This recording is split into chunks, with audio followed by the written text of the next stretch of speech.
Before my mother's ink had dried on her will, my father had already drawn his battle lines.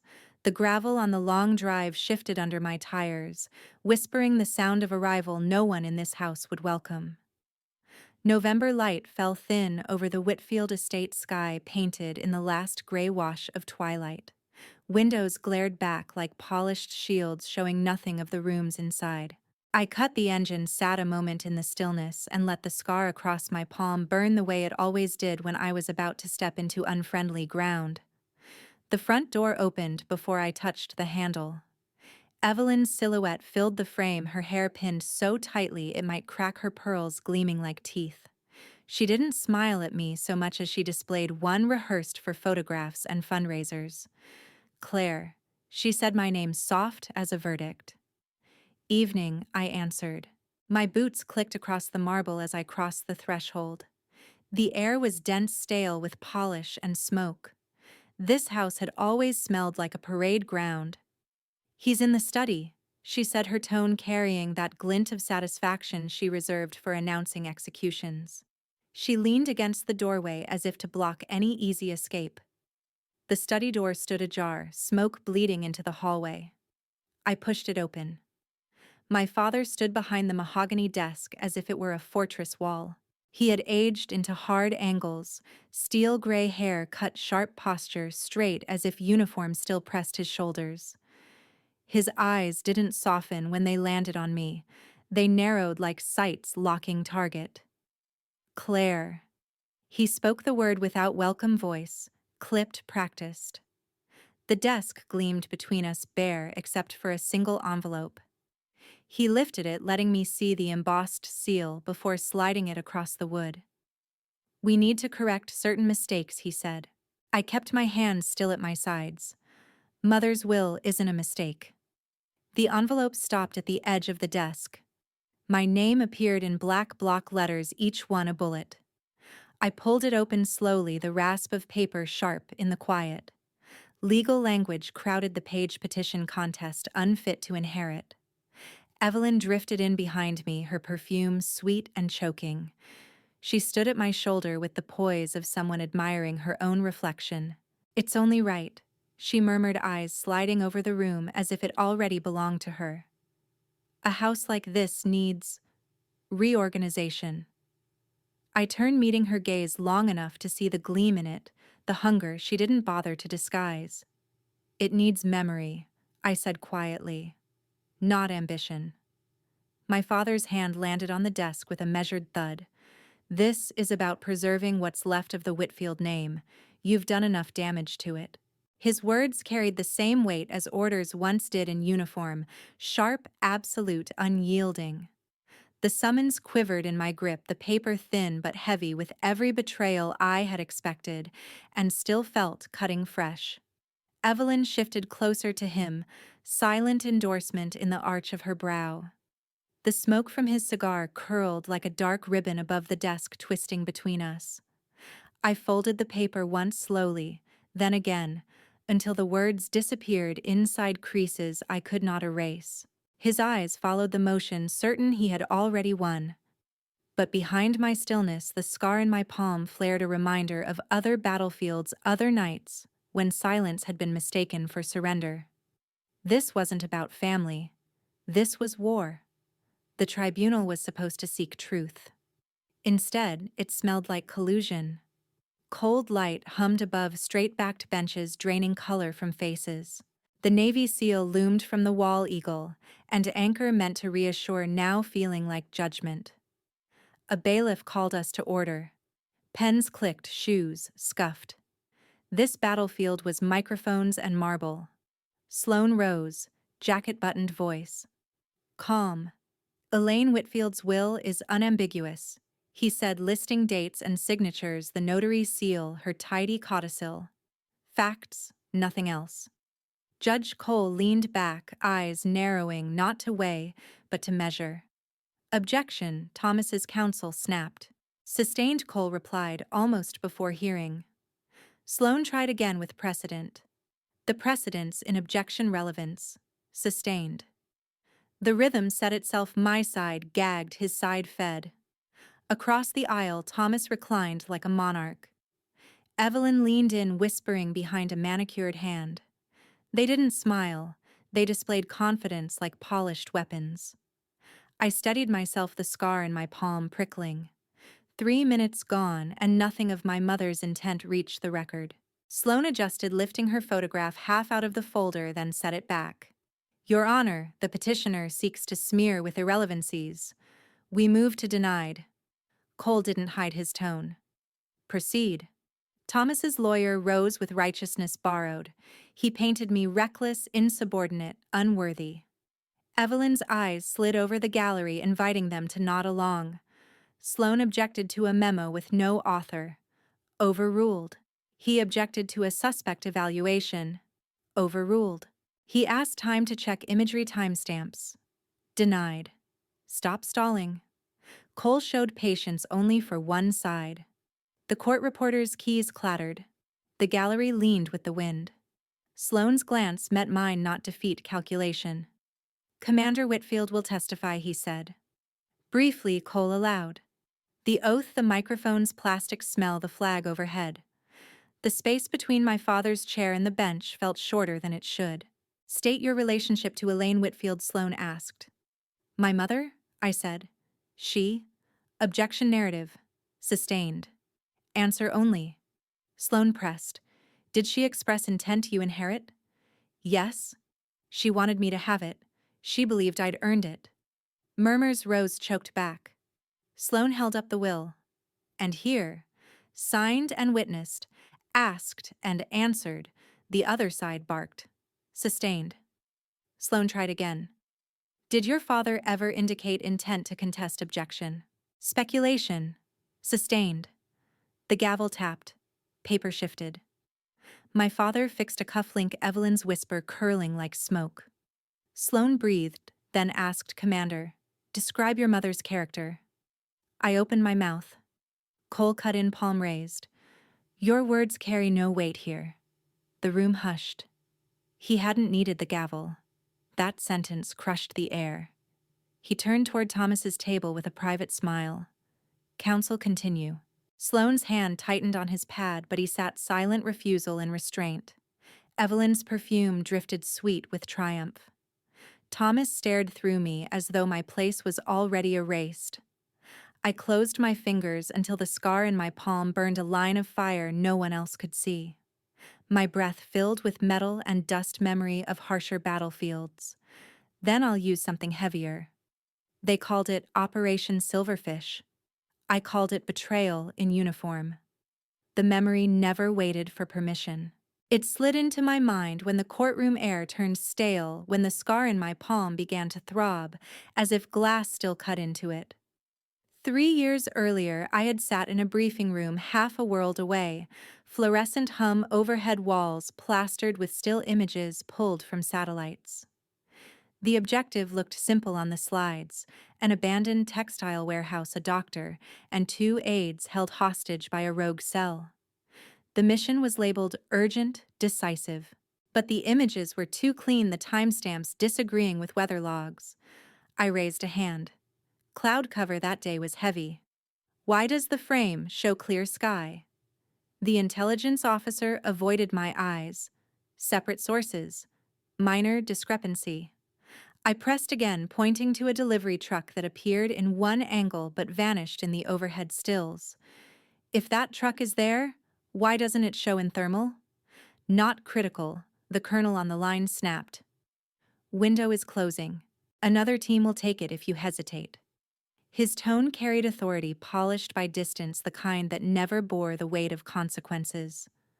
I felt the pull of the river current, something wrong beneath a surface that looked steady. Request delay for reconnaissance, I said. Denied. I asked again, softer. 5 minutes could save us from walking blind. Execute, he ordered, and the feed cut. In the team room, silence settled. 6 men, my brothers in everything but blood, watched me with steady eyes. Morales rolled the small river stone between his fingers, his ritual before every op. He placed it on the table, tapping it once. If we make it back, we each owe one, he said. If we don't, We leave them for each other. His smile was tired but unshaken. We launched at dusk. The warehouse loomed black against the river district. First door unlocked, second opened too easily. My gut clenched. I whispered into comms, "Careful." The first shot cracked from the wrong quadrant. Concrete spat dust. Contact left, brake south. My voice cut through chaos, but the trap was already sprung. Heat blooms registered on thermal decoys meant to mimic bodies. A mezzanine we hadn't seen lit up with muzzle flashes. Kent cursed returning fire until Talcott dragged him behind cover. Bishop tried to reach the medic bag as rounds chewed the floor near his boots. Rivas threw smoke, the white cloud curling low, burning our throats but buying seconds. Harlow clipped a door charge, his hands fast, even under fire. Then Morales pressed something into my glove. The stone. Smooth, cool.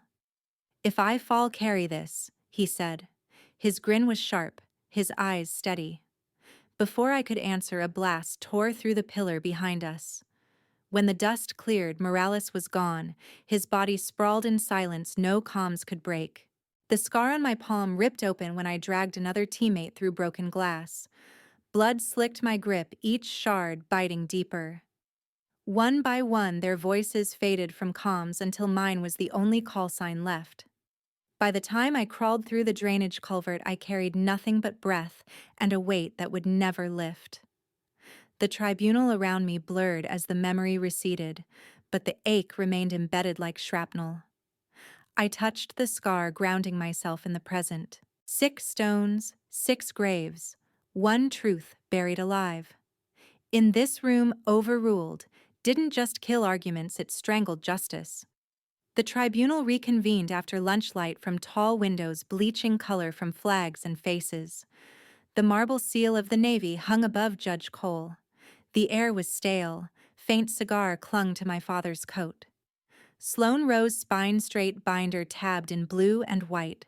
"Your Honor, the defense offers Commander Whitfield's prior evaluations 10 years each marked fit for duty.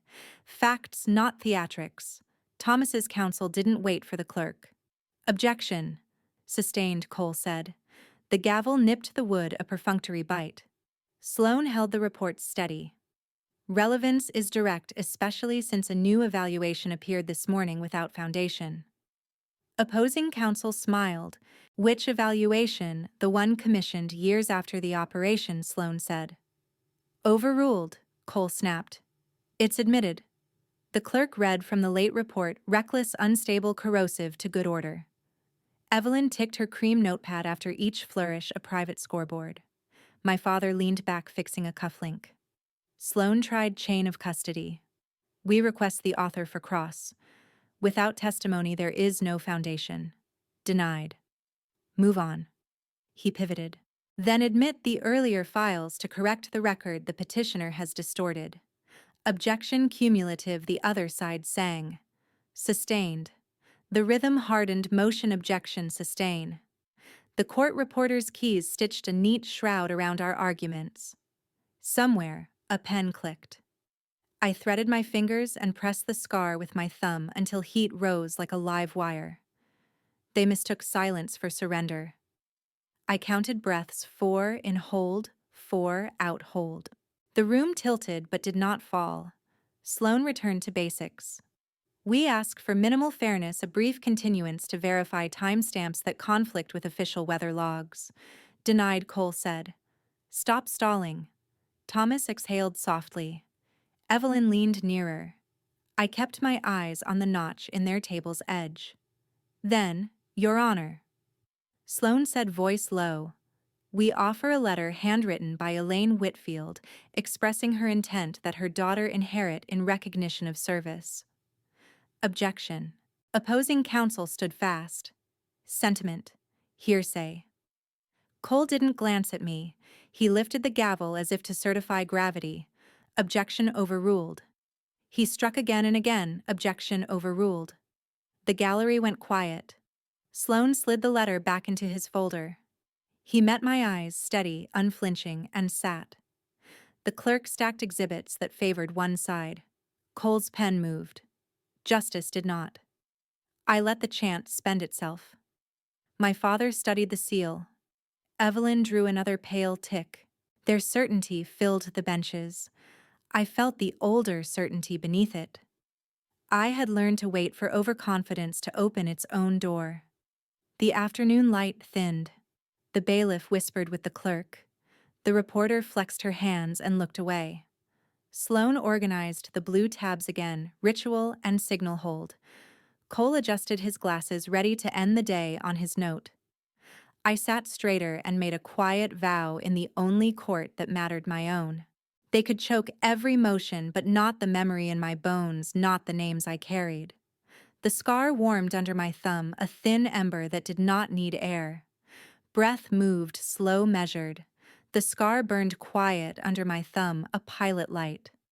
Around us, the HVAC sighed, the flag barely stirred, and the gallery pretended not to watch me watching the bench. Procedure had turned into theater and theater into habit. Habit, I knew, is the softest cage because it convinces the captive to decorate the bars. Some rooms mistake power for wisdom. This one had mistaken speed for truth. I waited. You can silence my attorney, but you won't silence the truth I carry. Even in a fortress of lies, a single glance can split the stone.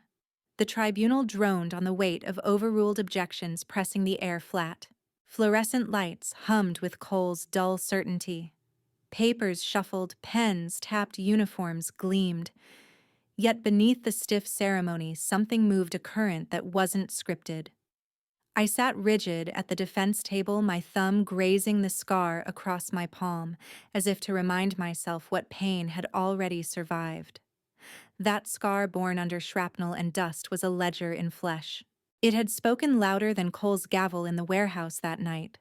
And now, as his rulings rained down, I felt it whisper again. Wait, watch, notice. Across the gallery, a silver-haired colonel leaned forward, cap in his lap. The dull eagles on his shoulders suggested years of command, not ceremony. His eyes fixed on my left hand, unblinking. He studied the scar as though it told him more than any report could. A tightening at his jaw betrayed recognition, like a man remembering his own past. Not far from him, a young lieutenant filled a small black notebook with frantic strokes. Her pen moved like a blade, slicing phrases from the bench into ink. But when my gaze finally lifted to hers, the pen froze. For one moment, she stared straight back. Breath stalled, the color in her face shifting as though she realized I had caught her watching. Then she lowered her eyes, writing with care instead of speed. I marked both moments, Matthews the colonel and Parker the lieutenant, as carefully as I would mark terrain on a map. They were out of step with the chorus that my father and Evelyn conducted. Matthews's stare had been too sharp, Parker's pause too revealing. Even here, inside this fortress of collusion, something cracked. The air carried a metallic chill from the vents, a recycled taste of winter. Footsteps from the corridor ghosted past the door, quick, official, and unwilling to linger near heat they could not control. Cole's voice sliced again. Objection overruled. The words echoed as ritual, but I wasn't listening to him anymore. I was listening to silence, the unspoken language between those who noticed and those who dared not speak. Matthews shifted in his chair, hands clasped behind his back, his gaze finally lifting from my palm to my face. For a long beat, he held it. Then came the faintest nod, almost imperceptible to anyone else. Not approval, not sympathy, acknowledgement. He knew. My breath tightened, steadying itself against the pull of hope. Around me, Evelyn scribbled on a pad, and Thomas allowed himself another thin smile, convinced the tribunal was sewn shut. But I had felt it, the seam had given way. Parker's pen slowed again. She didn't look up this time, but her posture betrayed her, the small tilt of a head, listening for something more than the judge's voice. She was still bound by rank, still cautious, but her body betrayed belief that truth lingered somewhere outside Cole's script. I didn't need their words yet. Recognition was enough. In a room where silence had been twisted into condemnation, silence now became a signal. Matthews's nod still lingered in my mind when the gavel struck again. Cole spoke. My father nodded, Evelyn tallied, but I was somewhere else. I saw the scar, the river stone, the faces of 6 men lost in silverfish. I remembered promises carved in dust and blood. Allies didn't always step forward with banners. Sometimes they arrived in a glance, a pause, a nod. I let the moment root. Hope is dangerous, but so is certainty. I learned to take measure in quiet increments, to bank it like breath before a dive. The fortress wasn't as solid as it seemed. The gallery's rustle thinned to a wary hush. Almost. The wall had cracked. I only had to press. The truth was buried in margins and metadata, and I was the only one still digging. Morning light bled through the tall windows of the tribunal chamber, but it did nothing to warm the air. The oak tables groaned under stacks of binders and transcripts, pages marked with colored tabs that seemed more like weapons than notes. I slid into my chair, the scar in my palm tightening as if to remind me that yesterday had not been imagination. Matthews's nod, Parker's hesitation. Cracks in the fortress had shown. Now the question was, how to press without being crushed. Sloane adjusted his tie and leaned close. His voice dropped to a whisper that smelled faintly of stale coffee. "We need time to cross-verify the images," he murmured. "The timestamps don't line up, and if we had access to the full satellite log..." The clerk called the session to order, cutting him off. Judge Cole entered with the same rigid pace, gavel already in hand, his eyes moving from my father to me, as though he could already measure victory. My father's suit was immaculate, his cufflinks catching the light like coins. Evelyn leaned toward him, murmuring something that drew a smirk. She looked across the aisle at me as if I were a distraction, an obstacle to be swept aside before dinner plans. Sloane rose as soon as the bench settled. His voice was calm but firm. "Your Honor, we respectfully request a brief continuance, 48 hours, to validate the imagery submitted by the prosecution. The data carries inconsistencies, and without verification, the record is incomplete." Cole did not wait. His lips curled slightly. "Denied. That request is a stalling tactic. The court will not indulge delays." The words landed like a hammer. Sloane pressed forward. "But sir, the metadata on slide 14 shows clear conflict with the weather logs.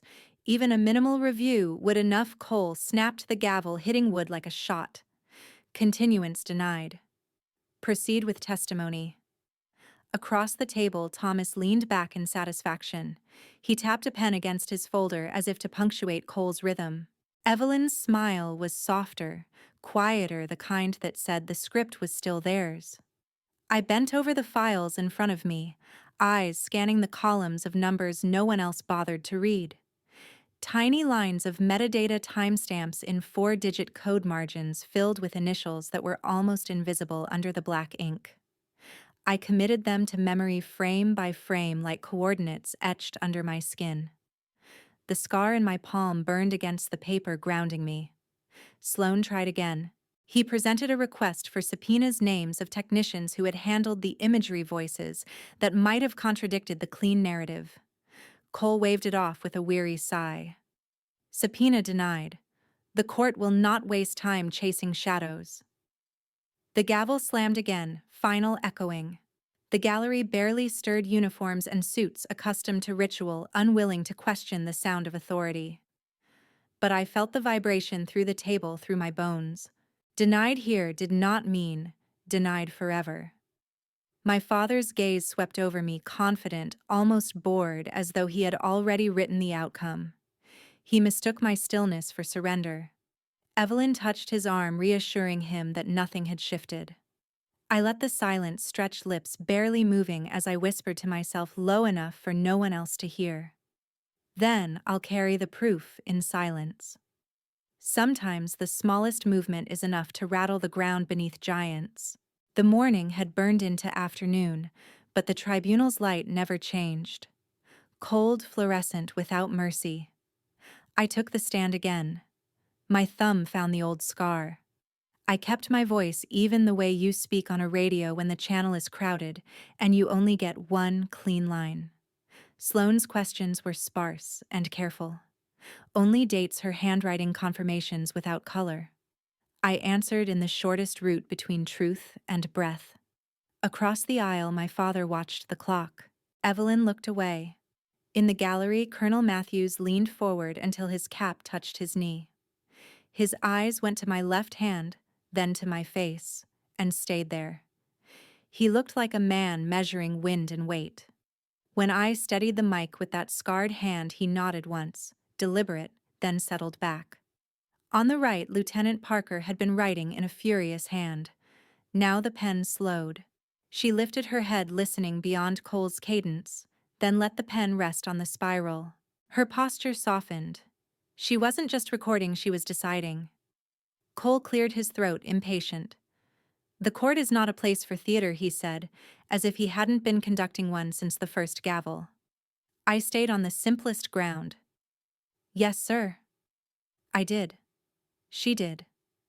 The words left like stones in a riverbed. A murmur rolled and hushed. The seal glared above. The HVAC sighed. Sloane stepped closer to the lectern, one finger on the edge of his pad. He waited until paper sounded like thunder. A pen rolled and fell, tiny click, sudden and loud. The bailiff glanced up as if the room had inhaled and lost the knack of exhaling. Then he asked in a tone to disable a tripwire commander, "When you reviewed the imagery packet labeled Exhibit K, did the metadata display 1904Z for the primary still?" "Yes," I said. "And is it your understanding that the National Weather Service recorded full overcast in Sector Delta at 1904Z on that date?" "Yes." "In your professional experience, would a cloud-saturated sky present the clear rooftop line shown in Exhibit K without thermal plume or drift?" I did not look at Thomas. "No." A different sound rose, a collective intake motion, halting. Matthews's chin lifted a fraction. Parker's fingers stilled altogether. The room felt like stone finding an old fault. Sloane didn't seize the moment. He set it down gently. "Your Honor, I request leave to admit the NWS log for the exact 90-minute window." Cole raised a hand. "We are not litigating the weather counselor." Sloane kept his tone level. "Respectfully, sir, we are litigating whether a still can show a rooftop that physics denies." The timestamps. Cole leaned forward, teeth just visible. "Move on." My thumb pressed the scar, 4 in, hold 4 out. I thought of the culvert, the stone, the wordless ritual. I didn't need the room to break. I needed it to hear strain. Sloane tried once more, precise as a whisper. "Then one question on foundation. Did the prosecution authenticate the chain for Exhibit K beyond a redacted signature block?" Paper snapped at the other table. Someone cleared a throat. Matthews's eyes flicked to Parker. She didn't bother to hide the fact that she saw him do it. The tremor ran underfoot like a train 2 tunnels away. Cole snapped back to the script, asked and answered. Sloane stood his ground. "It hasn't been answered at all." Cole's jaw set.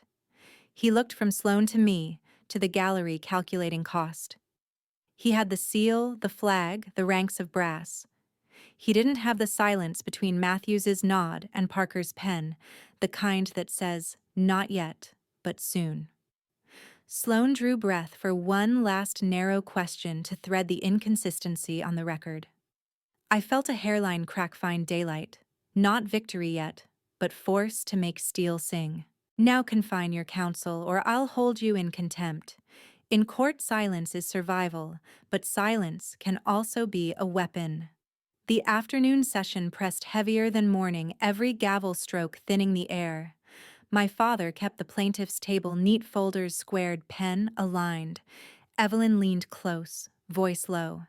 I caught pieces: funding pipeline, secured through Cole, optics handled. It won't matter what she says.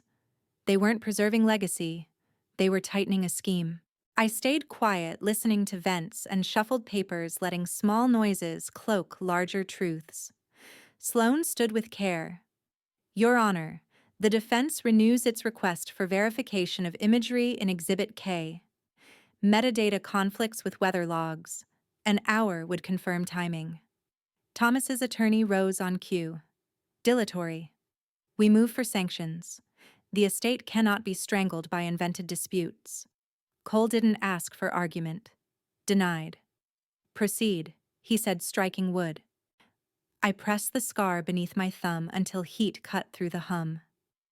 Across the aisle, Evelyn watched me watching. My father calculated without a glance.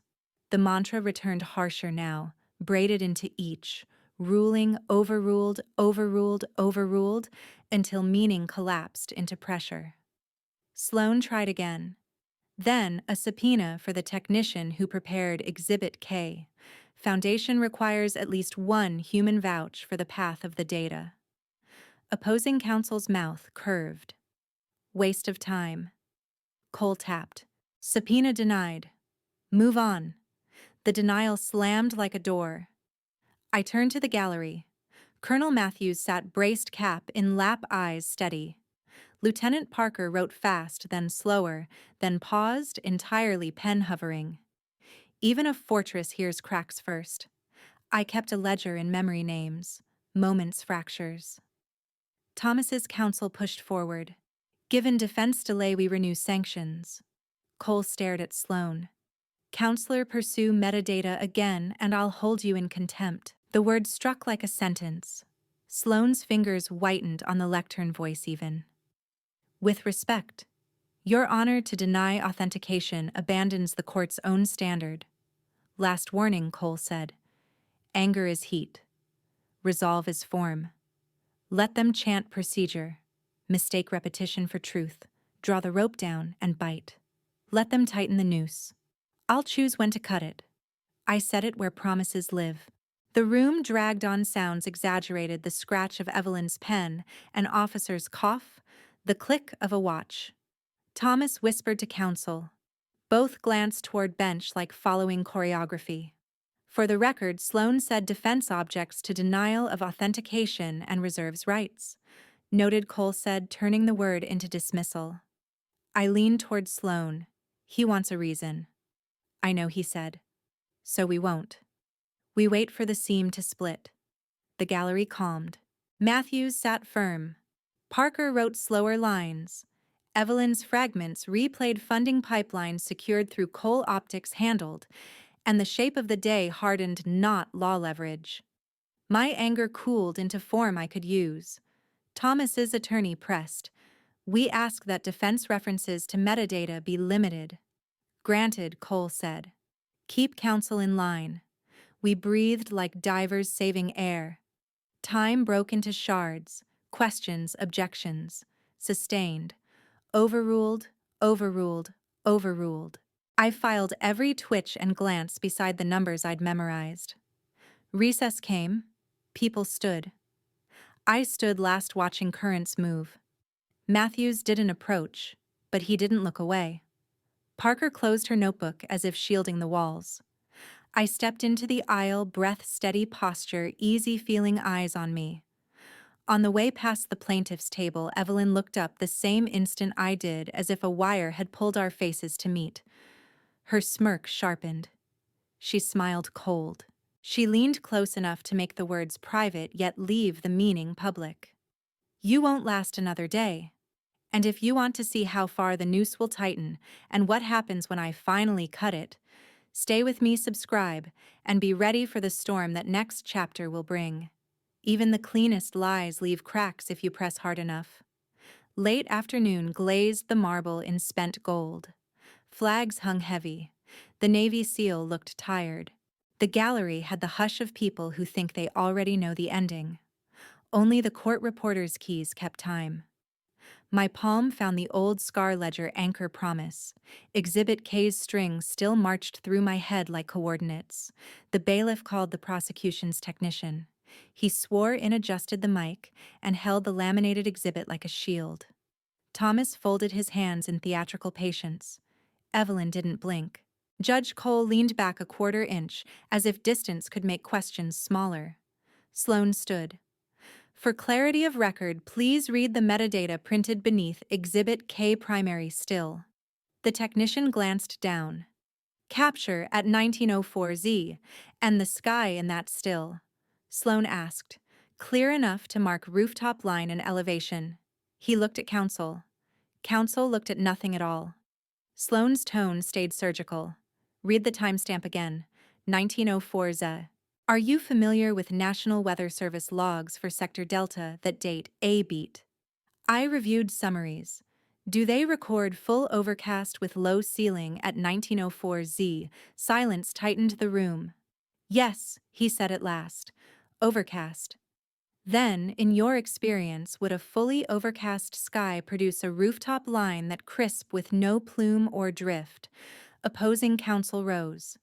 Objection beyond scope. Cole didn't blink. Overruled. Answer. The witness swallowed. No. Not without anomalies. A murmur rippled, a sleeve still to heal unhooked. Matthews went very still. Parker's pen froze above a small pool of ink. Thomas's jaw worked once and set. What anomalies might reconcile it? Sloane asked. Thermal artifacts. Mislabeling in the pipeline. Or... He stopped hearing the word he didn't want to say. Or... A composite, he finished.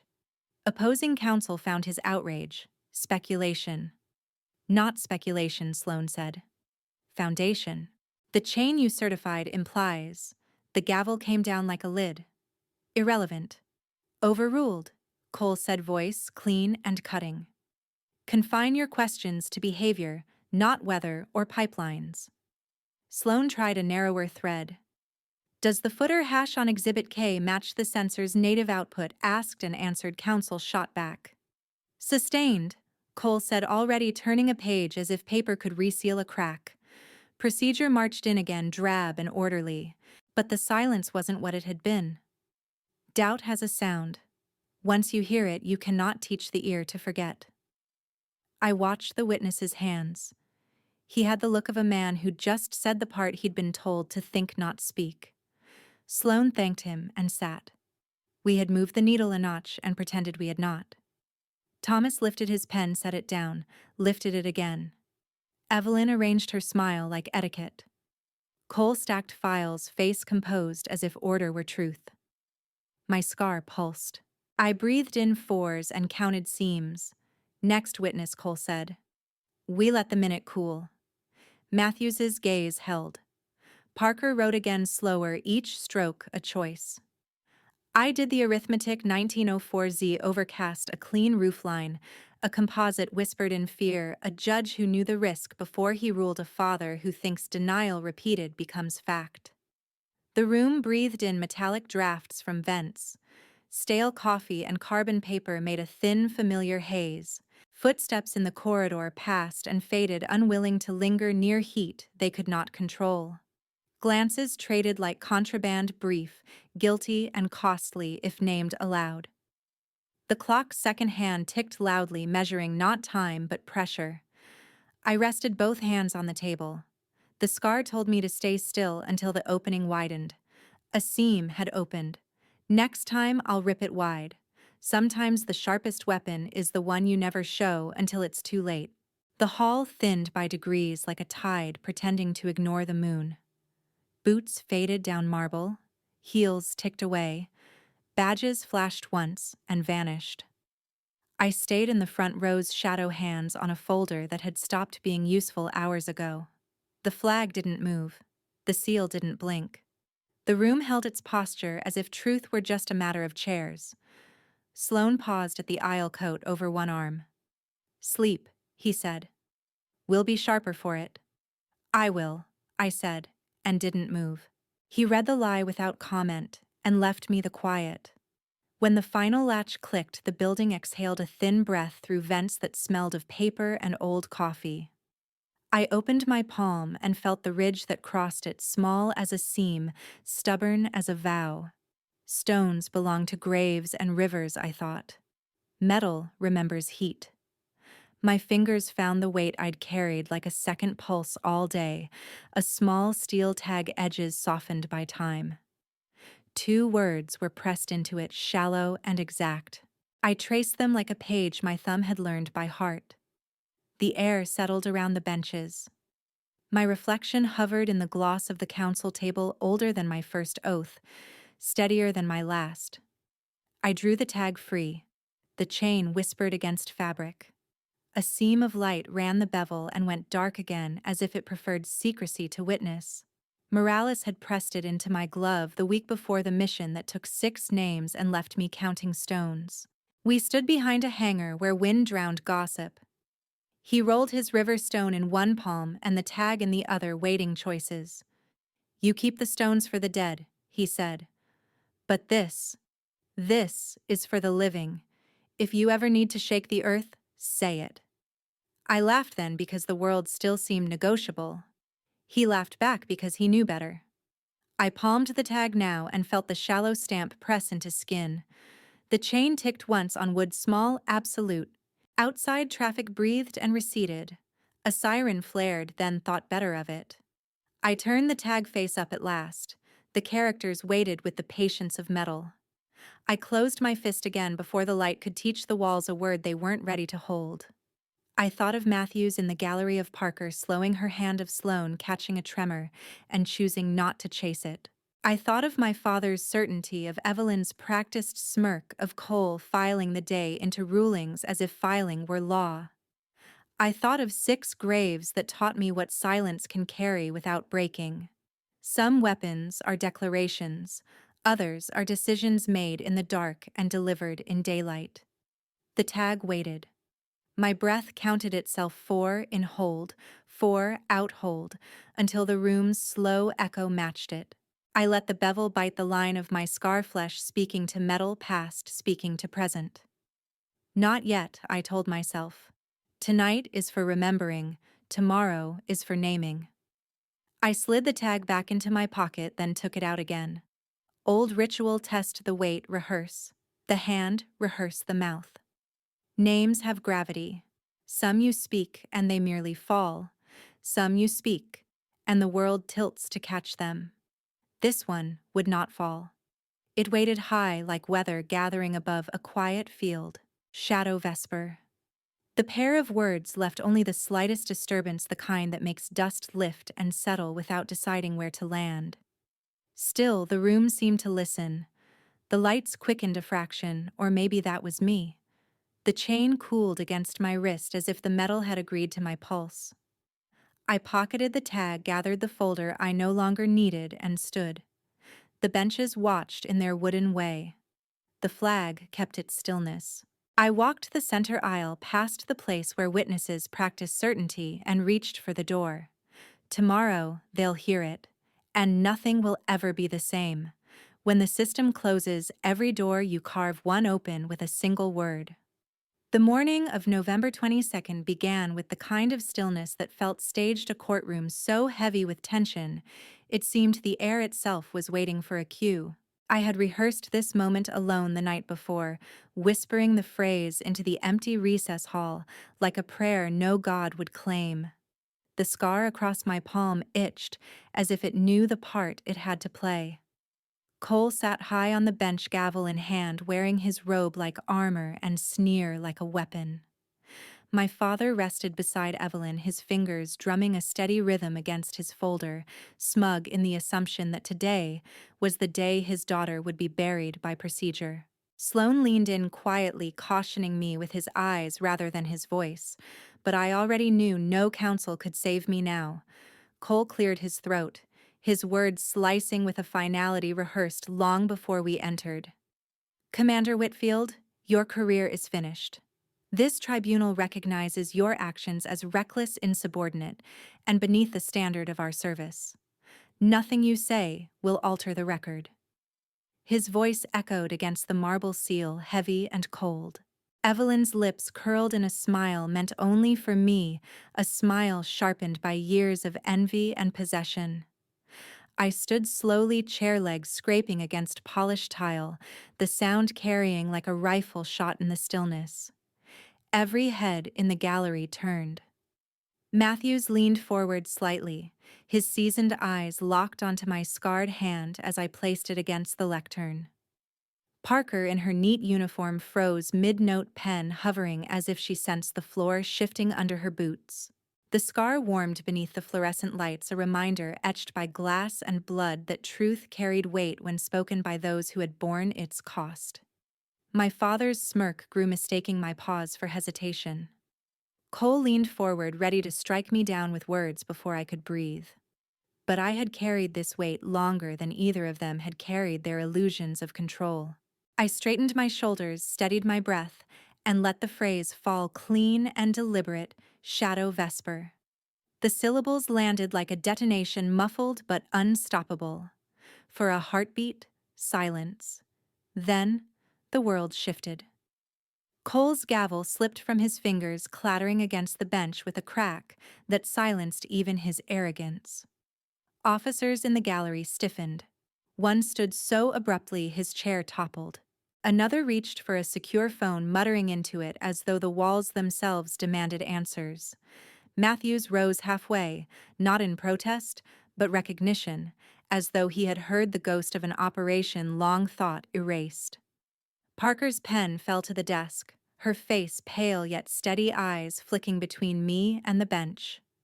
Evelyn's smirk dissolved, her hand darting toward my father's arm, only to find him frozen, calculation collapsing into something closer to fear. Cole stammered, his authority fractured. "What did you say?" His voice no longer cut. It wavered. He looked at Thomas, then at the doors, as if expecting reinforcements that would never come. Sloane said nothing, but his silence was a shield, letting the name echo untouched. The gallery erupted low murmurs, sharp questions, boots moving in hurried steps. Senior officers slipped out, faces grave, phones pressed to ears, not for gossip but for orders. Every glance, every whisper confirmed what I already knew: the tribunal no longer belonged to Cole or to my father.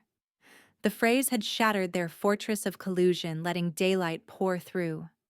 Cole gripped the bench with white knuckles, struggling to reassert control, but the gavel lay useless, its authority broken on polished wood. My father's voice finally broke through, a hiss. Meant only for me. "What have you done?" He sounded smaller than I had ever heard him, a general stripped of troops. Evelyn pulled at his sleeve, whispering frantically, her earlier confidence dissolving into panic. I did not answer. I didn't need to. The weight of 6 graves pressed behind my words, the scar burning against the lectern as if alive. Every officer in that room now carried questions they could not unhear, questions that would claw through files, through layers of secrecy, until truth surfaced. I stood taller, breathing, steady, the storm finally unleashed. The storm has finally broken, and they don't control the weather anymore. Power changes rooms faster than any gavel. The recess lasted the length of a held breath, and then the building remembered itself. Cole returned first, clutching the gavel like a shield, but the room no longer reported to him. My father stared ahead, jaw set. Evelyn's poise gleamed like lacquer. A side door opened. Admiral Sylvia Marlowe entered, calm with heavy insignia. She took the bench by right, set a portfolio before her, and said, "Be seated." Power made it gentle and absolute. "The record will reflect Joint Chiefs delegated authority," she said. "Effective immediately, this chamber shifts to classified rules. Bailiffs secure notes and copies for sealing.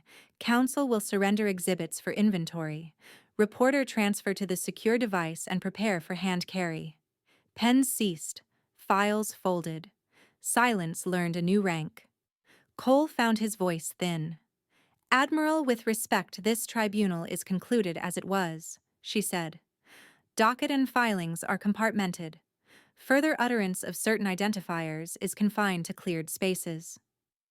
She didn't look at Cole again. She looked at me. "Commander Whitfield, administrative fixes will be entered today. Your actions were within mission authority and ROE. A correction letter will follow." My chest loosened a fraction. I let my hand rest on the lectern. The scar answered the present. Marlowe turned a page.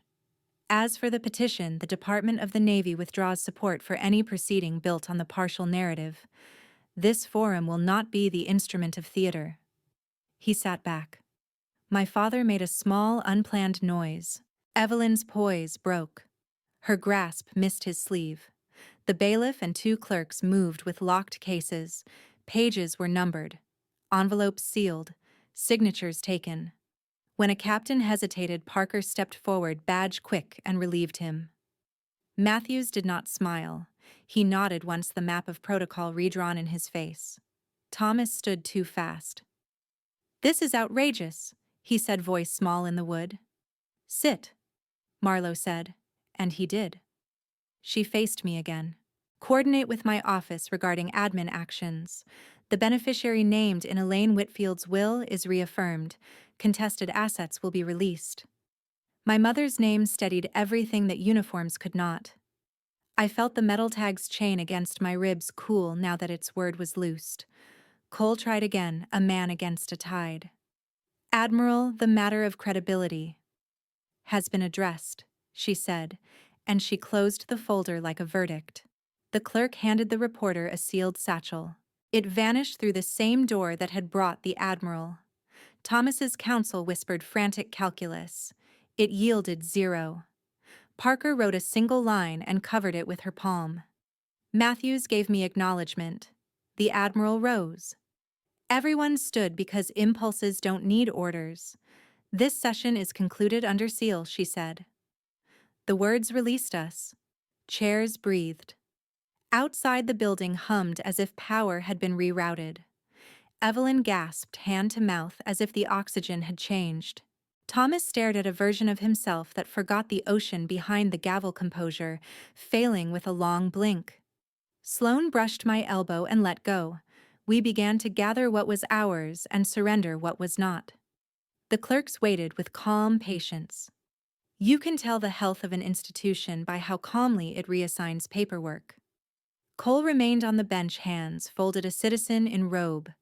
Authority had migrated, leaving a clean outline. The gavel sat where it had fallen, a prop without script. Marlowe's presence rewired the room now. Badges appeared, then disappeared into pockets, as if reminded who they served. Matthews stood fully, posture squared. Parker reopened her notebook, a single line before the elastic looped it shut again. Power had changed the air. I let my palm settle once more. The scar quieted, ledger turning. Outside, a siren rose and fell. Inside, paper rustled like easing rain. I notes Evelyn whispering furiously. They promised me this would work. When lies collapse, they crush the ones who built them. November 23rd, 2023. The courthouse corridor buzzed like a substation. I stood against the cool marble and let the night's thin sleep burn off behind my eyes. Sloane joined me without words. Across the hall, Thomas and Evelyn waited on a bench. Admiral Marlowe stepped from a secured room with a folder sealed in red tape. 2 DoD officials shadowed her. She didn't call anyone closer, but the corridor tightened around her voice. "The tribunal's record is locked. Additional matters are referred to federal inquiry." An investigator in a Navy suit approached Evelyn with a nod.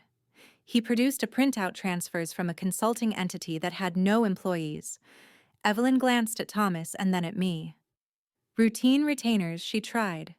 The agent's pen touched one figure, then another. "Retainers don't double on filing days." Thomas flinched. He had always been careful to keep his hands clean. But the math did not care who carried the ink. He opened his mouth, closed it, and watched the career he had curated go dim light by light. The corridor reflected him back, a polished man small against the stone. Marlowe's gaze cut to him only once. "This may extend beyond the confines of the tribunal," she said. "Cooperation will matter." I remembered Evelyn's hiss from yesterday. They promised me this would work and waited for the debt to arrive. It came in paper. The agent slid another sheet forward, emails from an intermediary who scheduled meetings between the shell and a chamber's aide. Evelyn's name threaded the dates like wire. Coincidence, she said at first. Then slower, I attended for Thomas. He needed introductions. Thomas stared at her. For once, he did not look at me for blame. He looked at the nearest door. Sloane exhaled. Let counsel speak. He muttered, but no one reached for us. Marlowe turned to the officials. Preserve everything she said. If there's an external actor, we'll follow the line. I nodded. Evelyn's poise held until the agent mentioned subpoenas. Her voice pitched down, aimed at Thomas like a blade abandoned midair. You said they couldn't touch us. The corridor paused. Thomas did not shout back. He simply stared. I said it would hold, he answered at last. A few officers looked away. He reached for Evelyn's wrist. She pulled it back. Some collapses are mutual, others stagger. The DoD officials lowered their voices. Marlowe signed a receipt for evidence and closed the red tape. Commander, she said to me, you're released from this venue. My office will coordinate further. Sloane touched my shoulder. We passed them, father and wife power fallen out of square. Evelyn watched us. Thomas studied the floor. I felt the metal tag's chain settle against my ribs, ordinary again, now that the word it carried had done its work. The scar in my palm cooled. The corridor emptied. Agents dispersed in lines. The marble returned our footsteps with a measured echo. Justice is not spectacle. I didn't gloat. I didn't speak. I simply turned, letting the noise fall behind me. I let the quiet settle in me. Justice isn't loud, it echoes in silence. Some promises are too heavy to speak, so you lay them down in stone. November 25th, 2023. Arlington carried the quiet of rain just finished. The grass was still damp, blades bent beneath my boots as if reluctant to rise. The rows of white markers stretched like a formation frozen in time, perfect and silent. Cold air stung my lungs as I drew closer to the 6 graves marked only with the words, known unto God. The names were gone from records stripped by classification, but I remembered each one. Memory did not need engraving to remain permanent. I lowered myself to the ground, the earth soft from the night storm, and opened the small pouch I had carried for 3 years. 6 stones, smooth and dark, each one taken from the field where my team had fallen. I laid the first gently at the base of the marker. For Morales, I whispered. I saw his grin again, that stone he had always rolled between his fingers, tapping it once as a promise. He had pressed it into my glove that night, saying if he didn't walk out, I should carry it where he could see. I carried it longer than either of us expected. The second stone came to rest on the next grave. Kent. I heard him still cracking jokes to mask the fear none of us admitted. His last words had been about a fishing trip he'd never take. I let the stone settle for him, a stand-in for the story he never finished. The third. Bishop. Methodical, precise. He had checked his kit 4 times before we stepped into the dark, as if preparation could shield him. It hadn't, but his steadiness had steadied me. The stone was rounder than the rest, solid, dependable like him. The fourth. Rivas. I could almost hear the low hum of his tune, that melody without a name. He had carried music into places where silence wanted to kill us. I placed the stone and let the rhythm echo in my memory. The fifth. Talcott. A father who scribbled notes for his kids even in briefing rooms as if every word might be the last one they'd read. His stone was lighter pale against the grass, like a page torn from a letter. The 6th, smallest of all, I held a long moment before letting it go. Harlow. He had been the one to push me forward when the blast came, the one who gave me a second chance by giving up his own. I set the stone down, last my palm tightening around the scar he had helped carve into me. 6 stones now rested where 6 men no longer stood. My chest ached, but it was not grief alone, it was the weight of promises kept. Silence pressed in heavy, yet holy. I stayed kneeling until footsteps approached. Admiral Marlowe came into view, her posture as composed as the rows themselves. She did not intrude, only waited until I looked up. You kept your word, she said quietly. I told them I would, I answered. My voice was low, but it carried in the stillness. She studied me, then spoke with the same calm authority she had used in the tribunal. I'm assembling a unit. Off the book sanctioned but not for display. We need someone who sees the difference between orders and traps. Someone who can lead. I rose slowly, brushing damp earth from my knees, and faced her. If I do this, it's on my terms, I said. I choose the names. And their families. Education, housing, medical. Real support, not stipends that vanish in red tape. She held my gaze without blinking, then nodded once. Agreed. No negotiation, no hedging. Just the acceptance of terms. I turned back to the stones, the 6 markers I had built with my own hands. The rain clouds shifted above, letting a shaft of light fall across the row. My scar burned faintly as I pressed my thumb to it. I let the silence do the rest. I'll carry you forward. Revenge ends a fight. Justice begins a watch. November 27th, 2023. The Pentagon's secure room was bare enough to make breath loud. No windows, no flags, just a table, a recorder, and a folder with my name. Sloan slid it to me and let his hand fall away the way you set down something that burns. Operation Nightglass. First page, a map too tidy. Second, imagery with edges softened. Third, a comms log with arguing timestamps. Different theater, same signature. I ran a finger along the margin and felt the old current in my scar. Whoever thought they could bury patterns had forgotten that patterns speak if you listen. Marlowe stepped in and took the far chair. Parker followed, plain blouse, new badge. Your terms from Arlington stand, Marlowe said. Names are yours. Support is funded in writing. I nodded once and closed the folder. Then this isn't revenge, I said. This is vigilance.